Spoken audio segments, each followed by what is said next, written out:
Assalamu alaikum. I've been asked to share the limitations in accessible travel to open up the mindsets that there's still a long way to go.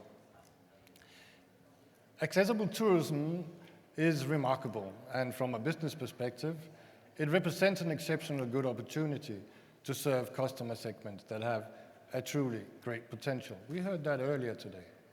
Stats on tourists with disabilities: millions travel a year, billions in revenue waiting, more than $52 billion spent every year.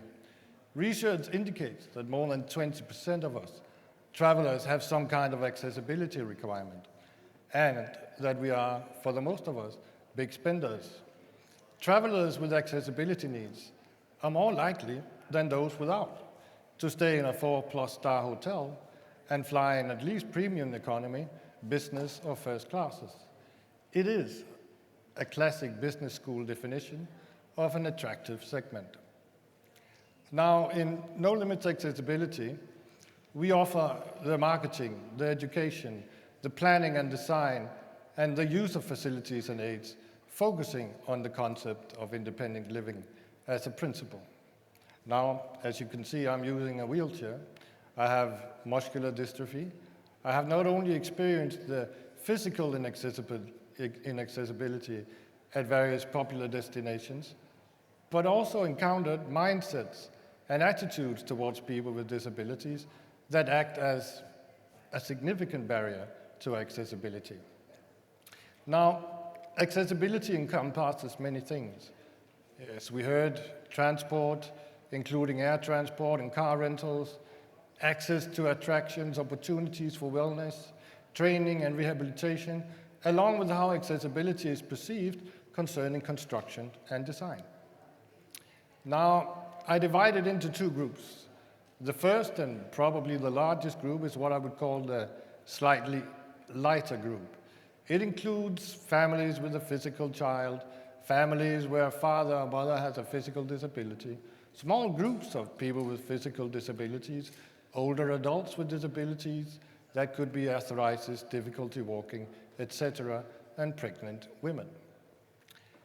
The second group is a bit more challenging. It includes people with severe physical disabilities that do require some special arrangement and assistance. Now, people with a physical disability combined with a mental handicap, and older people with conditions such as dementia and Alzheimer's. Now, when we look at the first group, it might seem very broad, but in reality, it has many similarities. These similarities make it easier and simpler to serve. Why is that? Because the group can, at least to a large extent, use the same services and aids, and they have the same desires for luxury and experiences. Now, what offerings ensure this inclusion and integration? Well, the first thing to understand is that people with physical disabilities are as diverse as anyone else, despite similarities. By that, I mean that we all have individual desires when we travel on vacation. There must, therefore, be offerings for everyone. There should also be offerings that are fun for the whole family. Accessible wellness with spa and massage. I could go on, the possibilities are many. Now, a different approach is needed when it comes to people with such a severe disability that they need special care and special attention. This includes people with mental disabilities, individuals who had a stroke or need training, or older people with Alzheimer's or dementia, etc. Often there is a need for special training of staff, and there is a special need for environments, so there's a different need for environments than the customer I just mentioned before.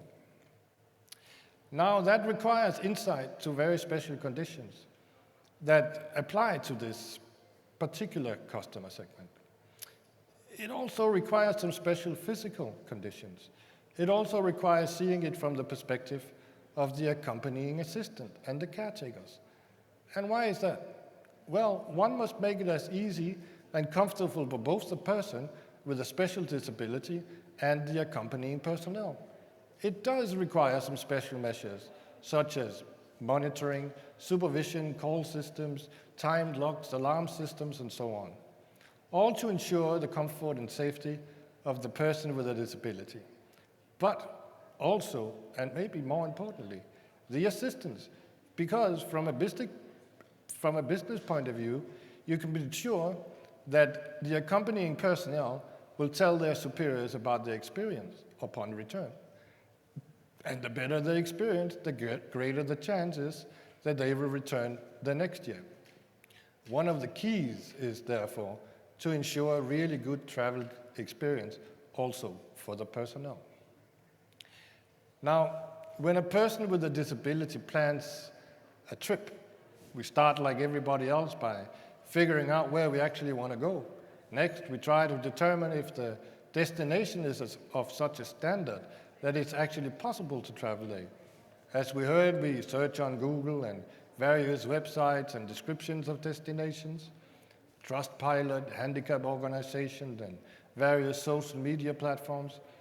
And here we form an idea of the offers available. Can it actually be done? Can you hire a local help to help you at a reasonable price who actually understands just a little bit about various disabilities? Or are you forced to bring your own helper and to pay them to help to come along? Now, is there transport? Can you take public transport? If so, how flexible is it? Is it difficult? Is there space? What about rush hour? If you cannot, is it possible to be transported by renting a car? Usually, the answer is no. What do you do then? Is there an option to use Uber or similar services? It's always the challenge to find transportation that is accessible and affordable and flexible enough. Now, we talked a lot about the airport today, but when we go to the airport, there are a number of issues that we, as people with disabilities, we face. We often have to be there many hours before departure.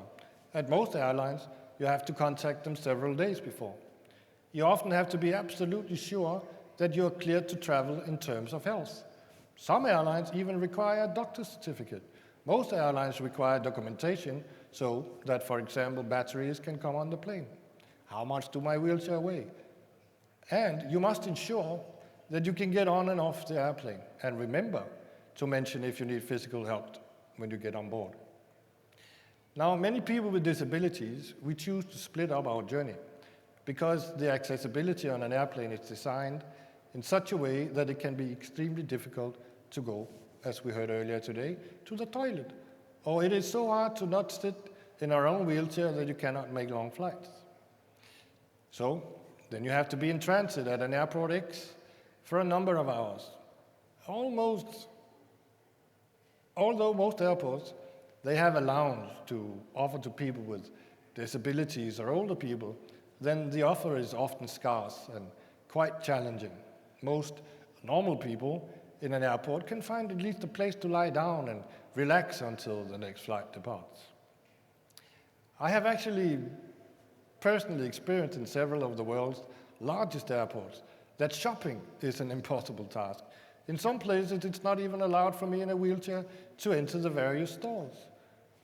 A brochure could be delivered in the lounge with a list of shopping and other possibilities in the terminal, because it can be difficult for certain travelers to have a possibility to go shopping. There's also a number of cognitive disabilities that are traveling more and more. For example, as we heard, autistic individuals, they need calm surroundings, not too many sensory impressions. Or people with asthma or allergies also need assurance that they will not have an attack, just because there are too many different scent impressions that they cannot tolerate. And I could go on. I have also experienced several times that if you arrive late at some destination, the toilet facilities are not in order. Despite being called a disabled toilet, the toilet is simply too small for both me and my assistant to be in. And the indignity, ladies and gentlemen, of relieving yourself in the hallway is enough to make a traveler think twice about visiting again. At least one toilet for disabled people in each terminal should have the capability to let some passengers lay down for practical reasons, due to the fact that some disabled passengers have to lay in order for getting dressed. Imagine the one that you put your baby on. For a large number of travelers with disabilities, it might be necessary to rent an aid. It could be a mobility scooter, a wheelchair, or something else. It would be really sensible for passengers to get information on how and where to rent wheelchair-accessible car or access wheelchair-accessible taxis upon arrival. It should be a standard thing. This is a must for most of us disabled travelers. Now, training of staff at airports and in the hospitality industry seems to me as a particularly good idea.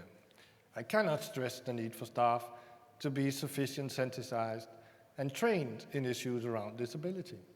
The power of the example is a great motivation. When one arrives at the airplane or in the hospitality industry, one are usually met by personnel who are really, really nice and really, really want to make the experience as good as possible.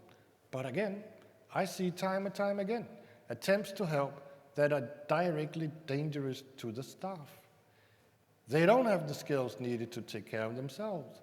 It seems unreasonable to me for a flight attendant to have to assist in lifting, for example, moving to the toilet or airplane seat, and in the same time risk getting a damaged back. Now, we come to my biggest fear, the conveyor belt that takes the luggage on and off the aircraft. It's hazardous for an electric wheelchair when it doesn't have the capacity of loading a container or heavy objects in general. Staff need an understanding of handling these items with caution and a much more care. It is and it will never be just a suitcase, and therefore it has not to be treated as one. Very often, vital equipment is damaged to ignorance. I have experienced this so many times. This is an issue that makes all present passengers traveling with an electric wheelchair worried about traveling because, as you can see, my chair is my legs. Now, let's address the most crucial aspect, the ability to lodge comfortably and accessibly. Unfortunately, my experience worldwide is that when one searches for a specific hotel marketed as disability friendly, what does accessibility really mean? Regrettably, it repeatedly encounters something that I have no other words than call false advertising. This includes even five-star hotels, unfortunately. The prevailing belief seems to be that as long as one can enter the room and, if lucky, access the bathroom, the hotel can advertise itself as disability friendly. However, the bed might not be suitable. It's either too high or too low or not adjustable for the individual and again for the assistant. There might not be enough space in the bathroom for a wheelchair or a helper. And there could even, and I've met this many times, be a bathtub unusable. I use a bathing chair. At times there might be handles that could be used for support on the toilet in the shower, but they are often positioned in a way that honestly renders them unusable. So consideration should also be given to the staff, the family, the friends traveling along to ensure decent working conditions. For example, a hoist, at least if you weigh more than 50 kilos. Why? Because decent working conditions likely mean that either the hotel will be highly recommended or revisited. Now, let's talk about the facilities at the hotel. Rooftop bars, swimming pools, spas, massages, gym facilities, and so forth. Now, unfortunately, most hotels that advertise these amenities are inaccessible to people with disabilities, especially those in a wheelchair. It is a significant disappointment for a family looking to enjoy their vacation, and we are met with limitations. I've noticed this particular in large cities where buildings are constructed upwards. For instance, when I'm at a hotel with a swimming pool I can access, well, then I can't get into the water. Of course, there is a solution for that. It just needs to be considered. Now, and I want to remind you that expensive solutions aren't always necessary. It requires knowledge. It requires innovative solutions. And it's my firm belief that a 5-star hotel should have 7-star accessibility. Now, let's talk about leisure and experiences. Once again, I hardly ever find that consideration has been made for people with various disabilities. I want to experience things. I have a 10-year-old son. He's completely normal, and I'd love to share experiences with him. I also want to go sailing. I want to go sail fast. I love to visit an amusement park and have some thrilling experiences. I want to explore, whether it's the rainforest or it's a desert. I wish and I hope for the hospitality industry to open up its eyes and incorporate experiences for people with disabilities. We do have similar needs, and therefore the same right to pleasure and experiences when we travel. Now I know we are all hungry, so with these words, I choose to conclude by thanking Mr. Kazan and his staff for this conference, for their fantastic initiative, and I'd also like to express my gratitude to His Majesty for this tremendous vision. Thank you.